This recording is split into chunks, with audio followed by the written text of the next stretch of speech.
Ladies and gentlemen, welcome back to Ground of Aces. My name is Ben. I am part of the marketing team for Blimfuk Studios, who are currently developing Ground of Aces. I have the great honor to be able to play a weekly new build with the newest assets and newest things in Ground of Aces and show it to you. And I get to build things based on your ideas and feedback. Building up on last week, we had the suggestion. Following the idea of showing off the game, could you go over the building of resources and collecting of raw ones? What is it used for?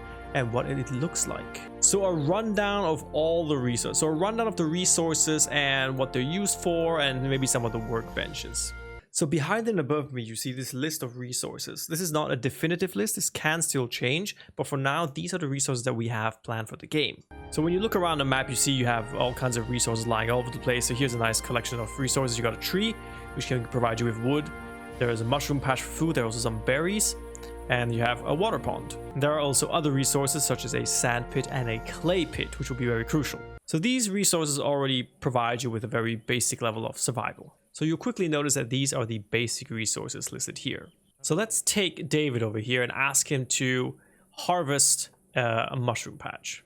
So now David will harvest his patch until these 5 pieces of mushroom are all converted into a food pile. The next thing you notice in the food pile is that it has this integrity value of 100%. So your resources can degrade as time goes on. This means that at some point they will become useless. So food, as you can imagine, a very important resource, is related to the energy value down here. So I can click on David and ask him to eat this pile of food. So this 59.93, once he finishes eating, will increase. There we go. So increase by 20 just by eating one pile of food. So the same basic principle can be copy pasted into other resources. You can also harvest some water, and then you can obviously harvest your trees for some wood. So as you can see, they will start creating their piles of food here, piles of barrels, and at some point there will be a nice pile of logs right next to the tree there. So I've also asked a couple of people to harvest the clay pit and the sand pit with the dog watching or not. Bye. So the clay pits and the sand pits are quite large piles. So you can see they're like 500 piles and 100 piles here to harvest. So these guys are going to be here for quite a while doing that. And these are also going to be very valuable resources to constructing different buildings. So a very typical move for a game like this would be to just click and select and harvest a whole bunch of wood over here. Now, as your men start to work, the piles will collect over here. And if you do not have a designated function area, or rather a designated storage area, the piles will just sit here and eventually degrade.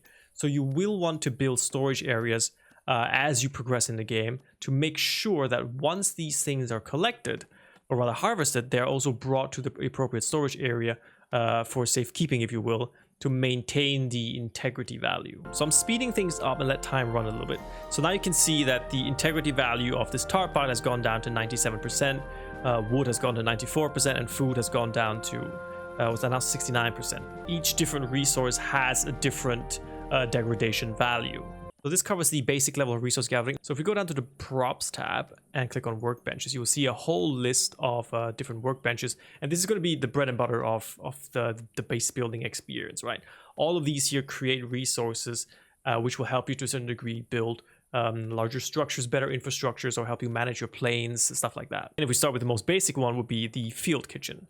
Again, usually you would build things like these on a tarp floor and a wooden floor, but for the sake of this video, I'll keep it nice and simple. So your characters will get the resources from your resource palettes you just saw, and then they will start building it. So now you have your beautiful field kitchen. You can click on that, which opens a window, and now you can define what you want to build in kind of a sequence, right? So you have the two options here, which is meals, and you have purified water. So when you hover over the meals, you can see 2 apples, 2 water droplets. That's how much food from the food pile he needs to bring and how much water from the barrel pile. Having brought 2 of each, he can now create a meal. Lo and behold, he has created a meal, which he will now bring to the storage pile. There you go. So now let's say you want to build an indoor kitchen. You're met with your first hurdle. You see that planks is highlighted with a red number 20. I don't have any planks. I have wood, but I don't have planks. So you can build a saw station. So now you have your beautiful saw station. You click on the asset, it opens up the window again, and you have your catalog of what you can build here. And you can build planks. And you can define how many planks you want to build. Our hero Thomas again will go and collect some wood, bring it to the saw station, and he will start working. Again, you see what resources he brought to the table to work on, how long it takes to work, and then what he has created ultimately, which are these 5 pieces of planks. So if we open up our resource window, you can see above me, you have on the advanced level, the planks.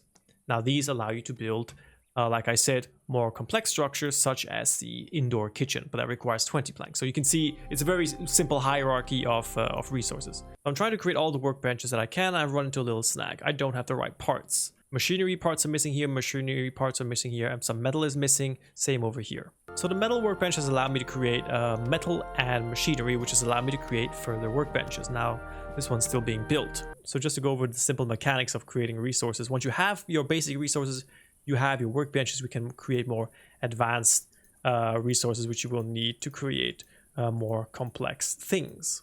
So there you have your planks pile, you have your cement pile, machinery pile, and very unfortunately placed in between there is the metal pile. So the simple mechanic of building upon the hierarchy of resources will allow you to eventually build more luxurious items such as a gramophone. And these will in turn have an effect on your crew's confidence, energy, mood, and morale. So like I said, the logic is a very classic base builder logic of creating this conveyor belt of resources where you begin with the most basic resources and then you use those to create more complex things in order to achieve whatever maximum goal there is. And one example of this would be the airstrip. So one thing you can classically do to upgrade existing things in your base would be the runway. So you can upgrade it from the existing dirt runway that you have now to a sand runway. Runway A, which I defined along here, is tier 1. So there are different tiers to the runways, and in order to upgrade to sand, concrete, tarmac, etc., you need these higher level of resources. And that's what all the workbenches are for. So we talked about, streamlining this manufacturing process. And as you can see, a runway requires a lot of resources.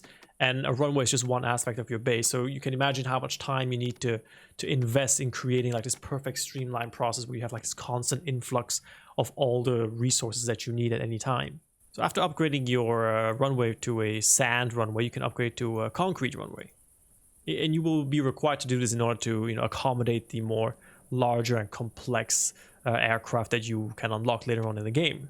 And there you have a tarmac runway. And there you have a tarmac runway ready to accommodate your B-17s. So just to summarize, all of the basic resources that you can find lying around here will contribute to the workbenches, which are all scattered around here, which will in turn allow you to create more advanced resources up here, which then in turn will allow you to build more complex buildings.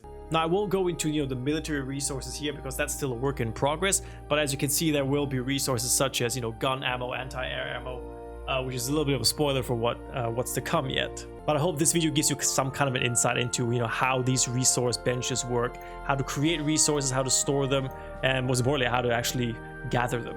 So if you have any more ideas, any more questions, any more game mechanics you would like me to elaborate, or maybe this wasn't clear enough, let me know in the comments. I'm very open to feedback and ideas. I would love to show you as much as I can. Thank you so much for participating, and thank you so much for watching. I'll see you guys on next week on Base Builder Monday. Take care.